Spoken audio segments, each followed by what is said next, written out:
Assalamualaikum warahmatullahi ta'ala wabarakatuh. Alhamdulillahilladzi an'amana bini'matil imani wal islam. Wa nusalli wa nusallimu ala khairil anam Sayyidina wa maulana Muhammadin wa ala alihi wa sahbihi ajma'in, amma ba'd. Bismillahirrahmanirrahim. Qala al-musannifu rahimahullahu ta'ala wa nafa'ana bihi wa bi'ulumihi wa amadana bi asrarihi wa a'adana min barakatihi fid daraini amin. Allahumma arzuqna fahman nabiyyin wa hifdzal mursalin wa ilhamal malaikatil muqarrabin bi rahmatika ya arhamar rahimin. Al-Fatihah. A'udzu billahi minasyaitonir rajim. Bismillahirrahmanirrahim. Alhamdulillahi rabbil alamin. Ar-Rahmanir Rahim. Maliki yaumiddin. Iyyaka na'budu wa iyyaka nasta'in. Ihdinas siratal mustaqim. Siratal ladzina an'amta 'alaihim ghairil maghdubi 'alaihim waladdallin. Amin. Hari ini kita akan ngaji kitab Mukhtarul Ahadits An-Nabawiyah, melanjutkan dari pertemuan yang sebelumnya, minggu sebelumnya. Kita akan melanjutkan hari ini mulai dari hadis yang ke-26 yang akan membahas sifat Allah dan sifat setan. Bismillahirrahmanirrahim.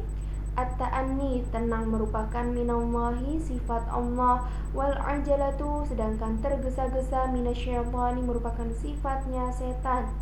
Rawahul Baihaqi an Anas, riwayat Baihaqi melalui Anas radhiyallahu anhu. Maksud dari hadis ini menganjurkan kita agar selalu bersikap tenang dan tidak terburu-buru dalam segala hal. Karena apa? Karena sikap ini merupakan sifatnya Allah dan melarang kita bersikap terburu-buru karena sikap ini merupakan sifat setan.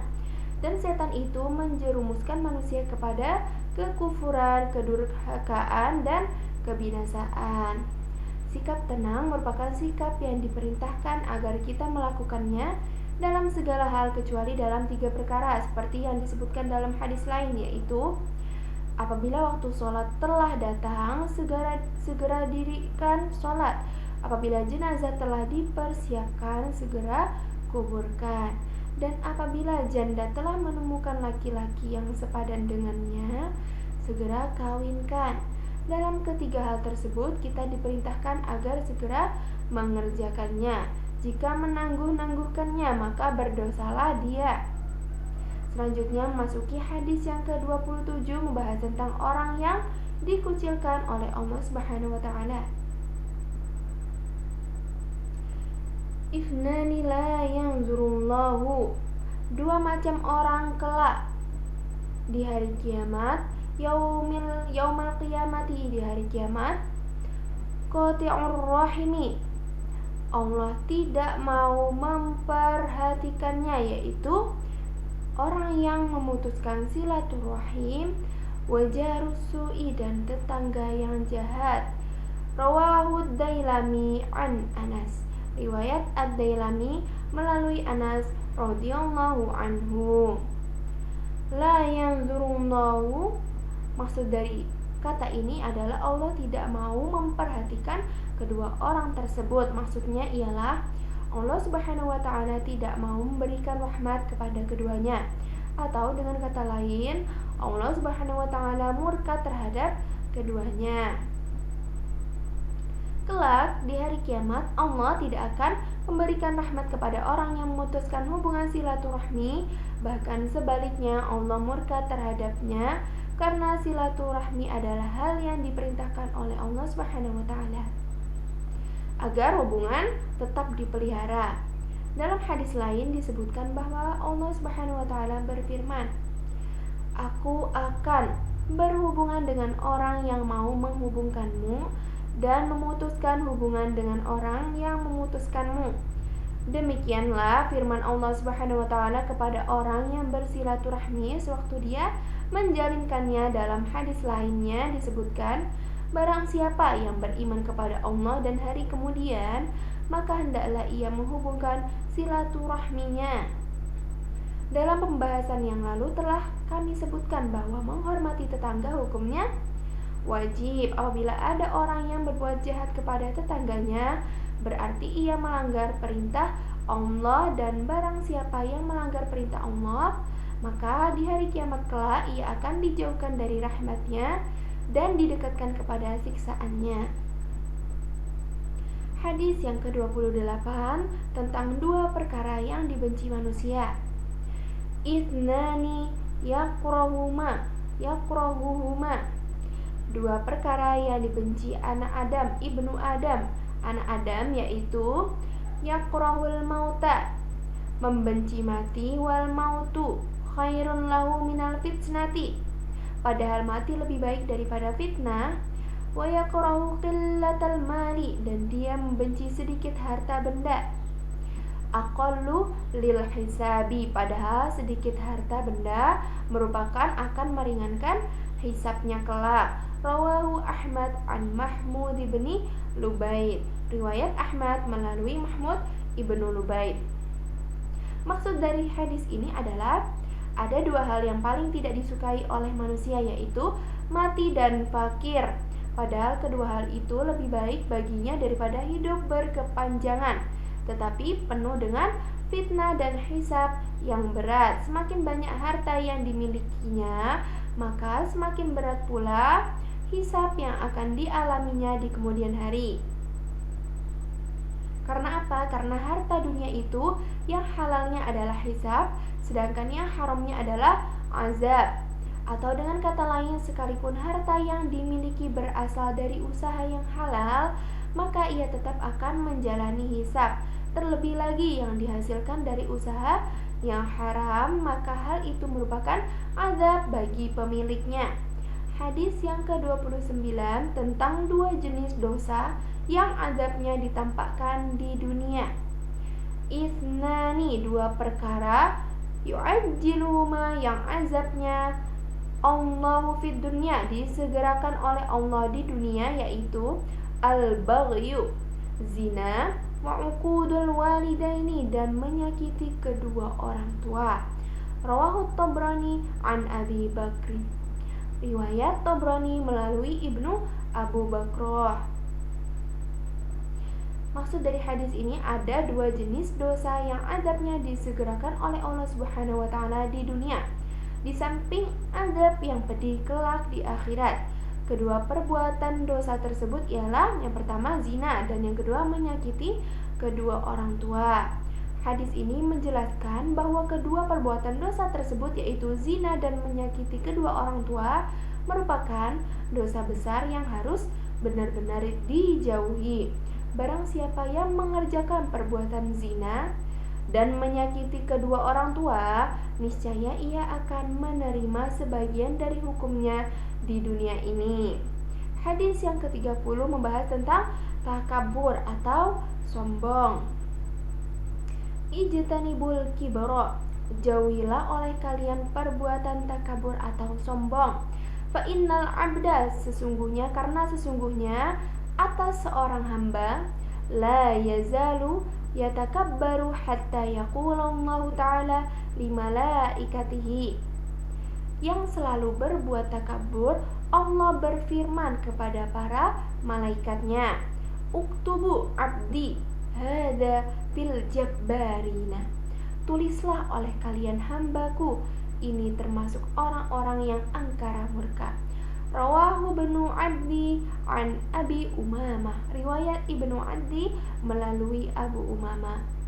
Jadi maksudnya adalah sifat takabur atau sombong adalah sifat yang hanya layak disandang oleh Allah yang Maha Pencipta. Tidak seorang makhluk pun yang diperbolehkan bersifat ini. Barang siapa yang berbuat takabur dan berlebihan di dalam takaburnya, maka Allah murka terhadapnya, sehingga ia akan dicap sebagai orang yang angkara murka. Dalam hadis lain disebutkan, takabur merupakan selendangku. Barang siapa yang menyaingiku dalam sifat ini, niscaya aku akan mengazabnya. Orang yang takabur kelak akan dimasukkan ke dalam golongan Fir'aun dan para pengikutnya. Selanjutnya hadis yang ke-31 membahas tentang anjuran mendirikan sholat sunnah di rumah. Ij'alu min sholatikum fi buyutikum, kerjakanlah sebagian dari sholat sunat kalian di rumah kalian. wala tattakhiduha, dan janganlah kalian menjadikannya rumah kalian kuburan seperti kuburan. Rawahul Bukhari, riwayat Bukhari. Maksud dari hadis ini adalah rumah yang tidak pernah dipergunakan untuk mendirikan sholat diibaratkan oleh hadis ini seperti kuburan. Yang dimaksud adalah sholat sunat, bukan sholat fardu atau sholat wajib, karena sholat fardu lebih baik dikerjakan di masjid secara berjamaah, sedangkan sholat sunat lebih baik dikerjakan di dalam rumah karena lebih terjaga dari perasaan riya dan pahalanya lebih besar sekali. Selain itu, kelak rumahnya akan menjadi saksi baginya bahwa ia mengerjakan sholat sunat. Rumah yang didirikan sholat sunat di dalamnya akan tampak hidup dan ramai. Tetapi jika rumahnya tidak pernah ada orang yang sholat di dalamnya, maka akan tampak sepi dan menyeramkan seperti kuburan. Selanjutnya hadis yang ke-32 tentang macam-macam dosa besar. Ijtanibus sab'al mubiqat, jauhilah oleh kalian 7 perkara dosa besar yang membinasakan, yaitu asyirka billahi, menyekutukan Allah, wasihru, mengerjakan sihir, wa qatlan nafsi, dan membunuh jiwa yang diharamkan, allati haramallahu illa bilhaq, yang diharamkan oleh Allah Subhanahu wa taala kecuali dengan alasan yang hak, wa aklar riba, dan memakan riba, wa akla malil yatimi, dan memakan harta anak yatim, wa tawalli yaumaz zahfi, dan lari dari medan perang, wa qadfa al-muhsanatil ghafilatil mu'minati, dan menuduh berzina wanita-wanita yang terpelihara kehormatannya yang dalam keadaan lalai lagi beriman. Rawahu Syaikhon, riwayat Syaikhon. Maksud dari kata al-mubiqatu adalah hal-hal yang membinasakan pelakunya. Makna yang dimaksud ialah dosa-dosa besar. Dikatakan demikian karena apa? Karena dosa besar dapat membinasakan pelakunya. Hadis ini menyebutkan ada 7 macam dosa besar yang harus dijauhi karena berakibat membinasakan pelakunya. Tiada sekali-kali Allah Subhanahu wa taala melarang hamba-hambanya mengerjakan sesuatu melainkan bila di dalamnya terkandung bahaya yang besar bagi pelaksananya. Selanjutnya, hadis yang ke-33 tentang cara-cara beramal yang baik. Ahabbul a'mali ilallahi, amal yang paling disukai oleh Allah Subhanahu wa taala adalah adwamuha wa in qalla, amal yang dilakukan secara terus-menerus sekalipun sedikit jumlahnya. Rawahu Syaikhon an Aisyah, riwayat Syaikhon melalui Aisyah radhiyallahu anha. Maksud dari hadis ini adalah amal kebaikan yang paling disukai oleh Allah ialah yang dikerjakan secara rutin dan berkesinambungan tanpa memandang besar kecilnya amal, karena sesungguhnya Allah Subhanahu wa taala hanya memandang pada kesinambungannya, bukan kepada jenisnya. Semakin kerap amal kebaikan dilakukan, maka semakin besar pula pahalanya. Sekalipun jenisnya kecil, demikian pula sebaliknya, apabila dosa kecil dilakukan secara terus-menerus, maka dosanya akan membesar dan lambat laun menjadi dosa yang paling besar. Hadis yang ke-34 tentang lisan basah karena berzikir. Ahabbul a'mali, amal yang paling disukai ilallahi Allah ialah antamuta, ketika kamu mati, walisanuka, dan lisanmu rabbun, masih basah, min zikrillahi, karena menyebut-nyebut Allah atau berzikir kepada Allah. Rawahul Baihaqi an Mu'adz radhiyallahu anhu, riwayat Baihaqi melalui Mu'adz radhiyallahu anhu. Jadi berzikir kepada Allah pahalanya sangatlah besar, terlebih lagi apabila hal ini dilakukan oleh seseorang hingga akhir hayatnya, maka amal perbuatannya itu sangatlah disukai oleh Allah. Dalam hadis lain disebutkan, barang siapa yang akhir kalimatnya adalah La ilaha illallah, yang artinya tiada Tuhan selain Allah, niscaya ia masuk surga. Dalam hadis lainnya disebutkan bahwa seorang laki-laki bertanya kepada Nabi Shallallahu Alaihi Wasallam tentang amal soleh yang mudah agar dapat dijadikan pegangan untuk seumur hidup. Maka Nabi Shallallahu Alaihi Wasallam menjawab, hendaknya lisanmu tetap dalam keadaan basah karena berzikir atau menyebut-nyebut nama Allah. Berzikir atau menyebut-nyebut Allah mudah dikerjakan dan pahalanya besar. Bahkan dalam berzikir terkandung semua kebaikan dunia dan akhirat. Hadis yang ke-35 membahas tentang cara ibadah Nabi Daud alaihissalam. Ahabbus sholati ilallahi ta'ala, salat yang paling disukai oleh Allah adalah salatu Daud, salatnya Nabi Daud. Wa ahabbus siyami, dan saum yang paling disukai atau puasa yang paling disukai ilallahi oleh Allah Subhanahu wa taala, siyamu Daud, adalah saumnya atau puasanya Nabi Daud. Wa kana yanamu nisfal laili, dan dia tidur separuh malam. Wa yaqumu thulutsahu, lalu bangun mengerjakan salat sepertiganya. Wa yanamu sudusahu, dan tidur lagi seperenamnya. Wa yasumu yauman, dan dia mengerjakan saum atau puasa sehari. Wa yuftiru yauman, dan berbuka sehari. Rawahu Muslim, riwayat Muslim. Hadis ini menceritakan tentang keutamaan yang dimiliki Nabi Daud alaihissalam. Beliau rajin sholat dan berpuasa.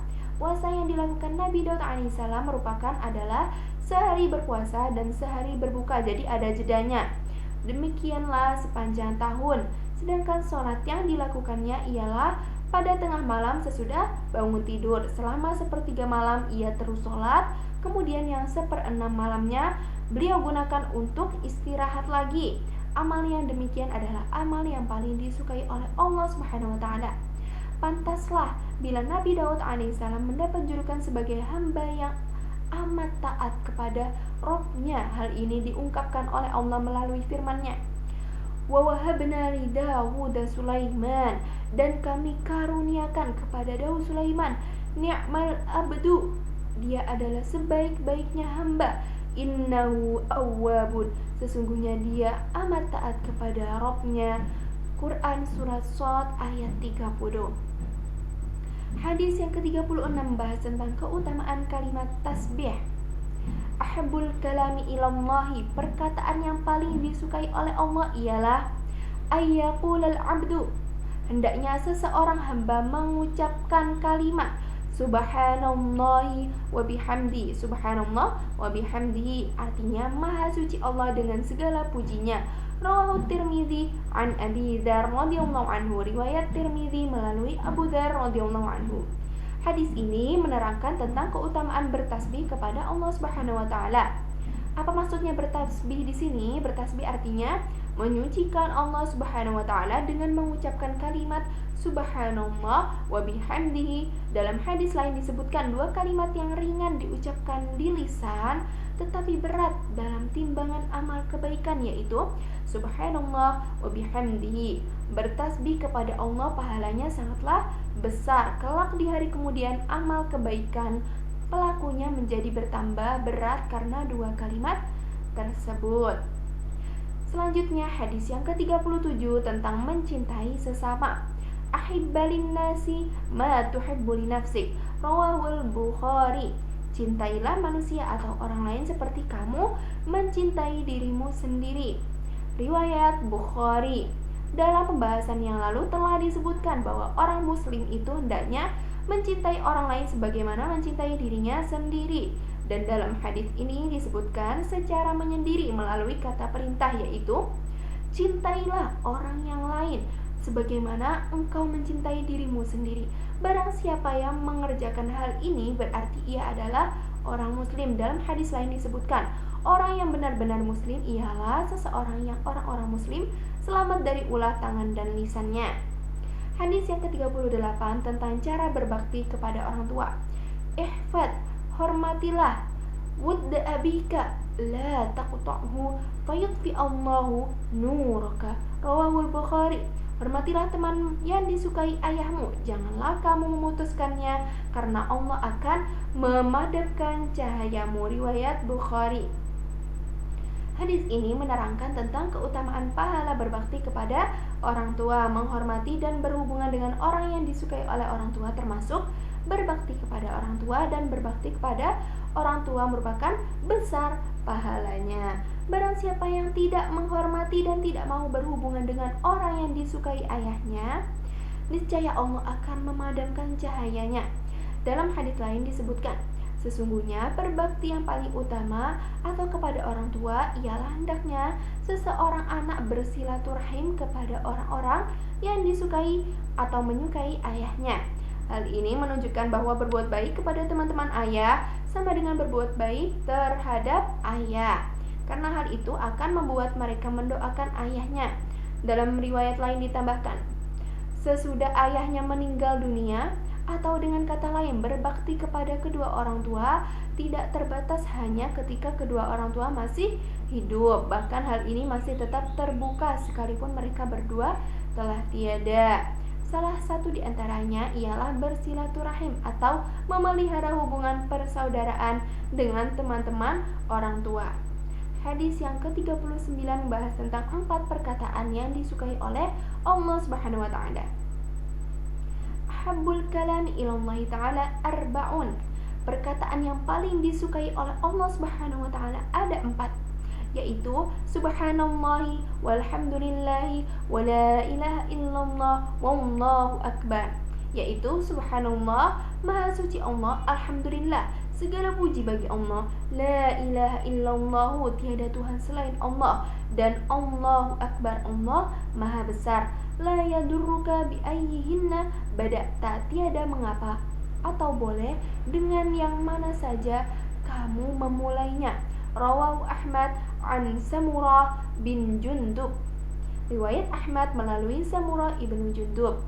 Dalam hadis terdahulu telah disebutkan tentang kalimat yang paling disukai oleh Allah, yaitu subhanallah wa bihamdihi. Kemudian dalam hadis ini disebutkan secara lengkap kalimat-kalimat yang paling disukai oleh Allah Subhanahu wa taala, yaitu subhanallah, alhamdulillah, la ilaha illallah, Allahu akbar. Keempat kalimat tersebut apabila diucapkan maka pelakunya mendapat pahala yang sangatlah besar. Karena apa? Karena kalimat-kalimat tersebut merupakan amal soleh yang kekal pahalanya, seperti yang dijelaskan dalam firman-Nya, wal baqiyatus shalihatu khairun 'inda rabbika thawaban wa khairun amala.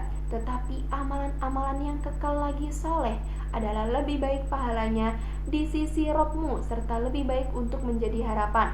Quran Surat Al-Kahfi ayat 46. Dalam hadis lain disebutkan, hendaknya kamu mengucapkan kalimat subhanallah, walhamdulillah, wala ilaha illallah, wallahu akbar. Hal itu lebih aku sukai daripada apa yang disinari oleh matahari. Makna yang dimaksud adalah bahwa mengucapkan kalimat-kalimat tersebut lebih disukai oleh Nabi Shallallahu Alaihi Wasallam daripada dunia dan seisinya, karena dunia dan seisinya pasti fana atau akan lenyap atau akan hancur, sedangkan pahala kalimat-kalimat tersebut tetap abadi atau kekal di sisi Allah untuk para pelakunya. Pada bagian terakhir dari hadis ini disebutkan bahwa tidak apa-apa engkau memulainya dengan yang manapun, maksudnya tidak akan mengurangi pahala pengamalnya. Hadis yang terakhir, hadis yang ke-40 membahas tentang rumah yang dimuliakan oleh Allah Subhanahu wa taala. Ahabbu buyutikum ilallahi, rumah kalian yang paling disukai oleh Allah adalah baitun fihi yatimun, rumah yang di dalamnya terdapat anak yatim, mukramun yang dimuliakan. Rawahul Baihaqi an Umar radhiyallahu anhu. Riwayat Baihaqi melalui Ibnu Umar radhiyallahu anhu.